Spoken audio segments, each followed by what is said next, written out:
হয়, উৎকট গৰমে দহিছে ৰাজ্য আৰু জীৱকুলৰ প্ৰতি এই মুহূৰ্তত ভাবুকিৰ সৃষ্টি হৈ পৰিছে।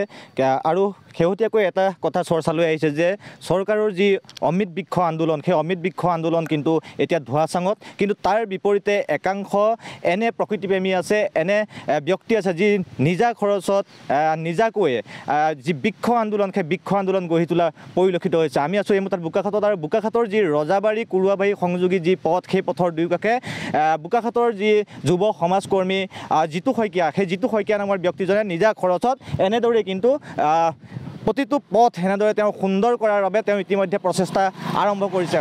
দুবছৰৰ পূৰ্বে এক সপোন দেখিছিল আৰু সেই সপোনে এতিয়া পোখা মেলা পৰিলক্ষিত হৈছে।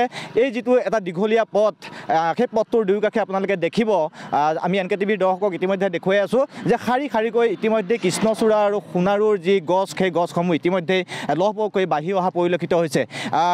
যি সময়ত আচলতে প্ৰকৃতি ধ্বংসৰ বাবে সকলো উঠি পৰি লাগিছে, তেনে সময়তে এনে কিছু ব্যক্তি আজিৰ তাৰিখতো আছে যিসকলে আজিও বৃক্ষ আন্দোলনত নিজকে অৰ্পণ কৰা পৰিলক্ষিত হৈছে। আৰু এটা কথা মই এই মুহূৰ্তত কৈছোঁ যে শেহতীয়াকৈ যি গ্ল'বেল ৱাৰ্মিং বা এই যি অতিমাত্ৰা তাপ, আজিৰ তাৰিখতো বোকাখাতত 40 ডিগ্ৰী চেলচিয়াছৰ হৈছেগৈ যি উত্তাপ। কিন্তু তাৰ পিছত দেখা পোৱা গৈছে যে চৰকাৰৰ যি বৃক্ষ আন্দোলন কৰিছিলে, সেই অমৃত বৃক্ষ আন্দোলন কিন্তু শেহতীয়াকৈ ধোঁৱাচাঙত পৰিলক্ষিত হ'ল।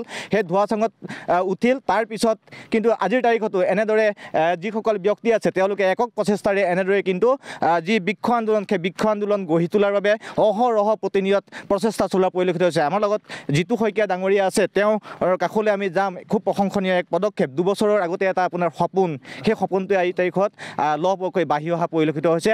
এটা খুব দীঘলীয়া পথ, ৰজাবাৰী যি বোকাখাত, সেই বোকাখাতৰ ৰজাবাৰীৰ পৰা কুৰুৱাবাৰী সংযোগী যিটো পথ, সেই পথৰ দুয়োকাষে আজিৰ তাৰিখত দেখা পোৱা গৈছে কৃষ্ণচূড়া, ৰাধাচূড়া, সোণাৰুৰ যি সুন্দৰ সেউজীয়া, সেই সেউজীয়া কিন্তু এই মুহূৰ্তত চৌদিশে বিয়পি পৰিছে। কি ক'ব?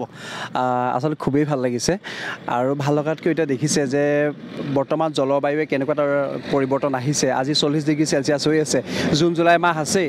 এনেকুৱা বজাত প্ৰাকৃতিক ভাৰসাম্য বুলি যিটো কথা কোৱা যায়, প্ৰাকৃতিক ভাৰসাম্য সুৰক্ষাৰ স্বাৰ্থত আৰু মানুহ জাতিটোৰ ভৱিষ্যতৰ সুৰক্ষাৰ স্বাৰ্থতে আমি প্ৰচুৰ পৰিমাণে গছপুলি ৰোৱাৰ প্ৰয়োজন আছে। গছপুলি ৰুলে বৰষুণ বাঢ়িব, জীৱ জন্তুৱে কিবা খাবলৈ পাব। যদি আমি আম, কঁঠাল, লেটেকু এনেকুৱাবিলাক ৰুলে ভাল হ'ব। আজি এটা বৰ ভয় লগা খবৰ পাইছোঁ ৰাতিপুৱাই যে যোৱা 2023 বৰ্ষত বৰষুণৰ পৰিমাণ 23% হ্ৰাস পাইছে যোৱা বছৰটোত। যদি এনেকৈ প্ৰতি বছৰে বৰষুণৰ মানে পৰিমাণটো কমি যায়, তেতিয়াহ'লে আমাৰ কৃষিজীৱী ৰাইজৰ ভৱিষ্যতটো কি হ'ব, কৃষিখণ্ডৰ ভৱিষ্যতটো কি হ'ব? গতিকে এই কৃষিখণ্ডৰ যিটো পানীৰ প্ৰয়োজনীয়তা বা অক্সিজেনৰ লেভেল বা জীৱ জন্তুৰ কাৰণে বা উত্তাপৰ কাৰণে গোটেই কথাখিনিক ভাৰসাম্য অৱস্থাত আমি গছপুলি ৰোৱাটো খুব প্ৰয়োজন আছিলে। আৰু মই যেতিয়া এইফালে আহি থাকোঁ, মোৰ গছপুলি ৰোৱাৰ খুব এটা হেঁপাহ আছিলে, আৰু এই অঞ্চলটো মোৰ অত্যন্ত খুব প্ৰিয় অঞ্চল। তো মই এই ৰাস্তাটোত দুয়োফালে দেখোঁ প্ৰায়ে কৃষকসকলে খেতি কৰি থাকে, আৰু গৰমৰ দিনত জিৰাবলৈ অকণ জেগাও নাই। তেতিয়া মই ভাবিছিলোঁ যে ইয়াত অলপ গছপুলি ৰুওঁ, আৰু সেইটো উদ্দেশ্য যে আমি ইয়াত 100 জোপা কৃষ্ণচূড়া আৰু সোণাৰু পুলি ৰুইছিলোঁ।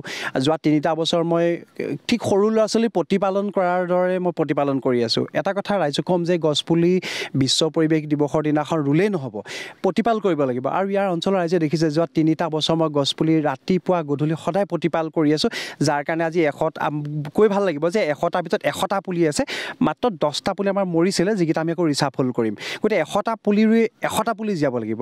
আৰু এই মানে যিটো কাৰ্যসূচী লৈছিলোঁ, ইয়াৰ লগত মই এটা কথা অনুভৱ কৰিলোঁ যে গছপুলি ৰুই ডাঙৰ কৰাটো ইমান সহজ কথা নহয়, গছপুলি লাগিব। গতিকে আপোনালোকে 100-200 নালাগে, প্ৰতিজন মানুহে 2জোপাকৈ ৰুৱকচোন। 2জোপাকৈ গছপুলি যদি হয় বৰ ভাল কথা। শেহতীয়াকৈ এটা চৰ্চালৈ আহিছে, চৰকাৰে এক বৃক্ষ আন্দোলন আৰম্ভ কৰিছিলে, অমৃত বৃক্ষ আন্দোলন বুলি। 1 কোটি গছপুলি তেওঁলোকে ৰোপণ কৰিছিলে, কিন্তু সেইসমূহ আজি তাৰিখত ধোঁৱাচাঙত উঠা বুলি এই মুহূৰ্তত সংবাদ মাধ্যমত প্ৰচাৰিত হৈ আছে, ক'তো পাবলৈ নাইকিয়া। গতিকে কি ক'ব আচলতে এই চৰকাৰৰ যিসমূহ আঁচনি?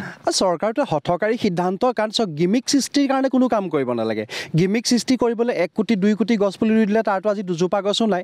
আৰু গছপুলিৰ এটা ছিজন থাকে, তেওঁলোকে নৱেম্বৰ ডিচেম্বৰ মাহত যদি গছপুলি ৰুৱে, তেনেহ'লে কেনেকৈ গছবিলাক বাচি থাকিব? আৰু তেওঁলোকে যিবোৰ কাম লৈছে, আজি গিমিক সৃষ্টি কৰিব, বিশ্ব ৰেকৰ্ড কৰিব, এনেকৈ বিশ্ব ৰেকৰ্ডৰ কাৰণে গছপুলি বৰ দৰকাৰ নাই। আচলতে বহাগৰ 1 তাৰিখমানৰ পৰা গছপুলি ৰোৱাৰ এটা প্ৰক্ৰিয়া আৰম্ভ হ'ব লাগে। ধৰক 4-5 মাহ, বহাগৰ পৰা আপোনাৰ শাওণ ভাদলৈকে আমাৰ যথেষ্ট বৰষুণ থাকে, গছপুলি ৰুই দিলে বৰ বিশেষ প্ৰতিপালনৰ কষ্ট নাথাকে, গছপুলিখিনি নিজে জীপ ল'ব পৰা হৈ যায়।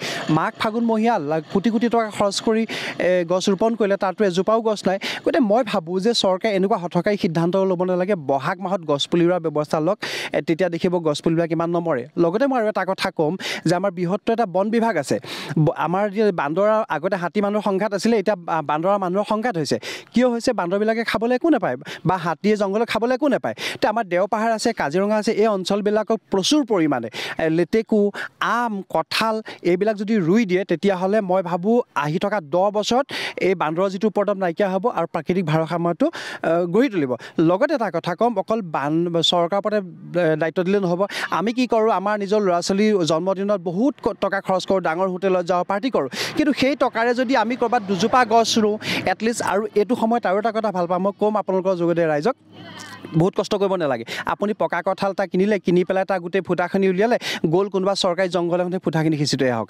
আপুনি 10 কেজি বা 5 কেজি আম কিনিলে আমখিনি ক'ৰবাত জংঘলত সিঁচি থৈ আহক 2 কেজি আমলখি আপুনি 1 কেজি আমলখি কিনক জংঘলত সিঁচি থৈ আহক দেখিব নিজে নিজেই হ'ব বৰ বেছি প্ৰতিপাল কৰাৰ দৰকাৰ নাই কিন্তু সেই আন্তৰিকতাখন লাগিব কাৰণ আহি থকা ভৱিষ্যতো আমাৰ নৱপ্ৰজন্মৰ আমাৰ উত্তৰ পুৰুষৰ কাৰণে এটা সুৰক্ষিত পৃথিৱী এৰি থৈ যাবলৈ হ'লে সুৰক্ষিত এটা জলবায়ু পৰিৱেশ এৰি থৈ যাবলৈ এইখিনি কিন্তু দৰকাৰ আছে নিশ্চয়কৈ খুব সুন্দৰ প্ৰচেষ্টা আচলতে মই পুনৰবাৰ কৈছোঁ যদি আমি কিছু অকণমান আগলৈ যাব পাৰোঁ এনেদৰে আমি দেখুৱাইছোঁ আচলতে পথটোৰ দুয়োকাষে এটা সুদীৰ্ঘ পথ মই পুনৰবাৰ কৈছোঁ বোকাখাটৰ যি ৰজাবাৰী আৰু কুৰুৱাবাৰী সংযোগী পথ সেই পথটোত কিন্তু এইজন যিজন ব্যক্তি জিতু শইকীয়া নামৰ এই ব্যক্তিজনৰ কি একক যি প্ৰচেষ্টা সেই একক প্ৰচেষ্টা কিন্তু আহি থকা শলাগৰ পাত্ৰ হৈ পৰিছে বিভিন্ন চৌদিশত দেখা পোৱা গৈছে যে যি অভিযোগ প্ৰতি অভিযোগ বা চৰকাৰী পক্ষক যি সমালোচনা কৰিছে তাৰ বিপৰীতে কিন্তু এনেদৰে একাংশ যি ব্যক্তি তেওঁলোকে কিন্তু এনেদৰে নিজা ব্যক্তিগত খৰচত কিন্তু বৃক্ষ আন্দোলন গঢ়ি তোলা পৰিলক্ষিত হৈছে